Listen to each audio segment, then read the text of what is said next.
Autism സമൂഹത്തിൽ നിന്നും തുടച്ചു നീക്കുവാൻ തുടക്കത്തിലേ കണ്ടെത്തി കുട്ടികളെ ശാസ്ത്രീയമായി പരിപാലിച്ച് മുഖ്യധാരയിലേക്ക് എത്തിക്കുക എന്ന സന്ദേശം പങ്കുവച്ചാണ് കോട്ടയത്ത് ബോധവൽക്കരണ പരിപാടികൾ നടന്നത്. ഓട്ടിസം ബാധിച്ച കുട്ടികൾക്കും മാതാപിതാക്കൾക്കുമായി പ്രത്യേക ക്ലാസുകൾ നടന്നു. ജുവൽ ഓട്ടിസം സെന്ററിന്റെ ഡയറക്ടർമാരായ ഡോക്ടർ ജെംസി ബ്ലസൻ, ഡോക്ടർ ജെയിംസൺ സാമുവൽ എന്നിവർ ക്ലാസുകൾക്ക് നേതൃത്വം നൽകി.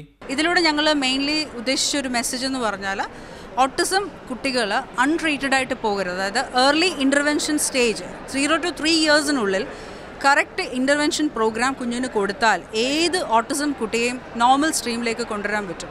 ഈ 9 വർഷമായിട്ടുള്ള ഞങ്ങളുടെ എക്സ്പീരിയൻസിൽ നിന്നാണ് ഞങ്ങളിത് പറയുന്നത്. ഓട്ടിസം ബോധവൽക്കരണത്തിന്റെ സന്ദേശം പകർന്ന് ചലനം ഡാൻസ് ഗ്രൂപ്പിന്റെ ആഭിമുഖ്യത്തിൽ കോട്ടയത്തെ മാളിൽ ഫ്ലാഷ് മോബും നടന്നു.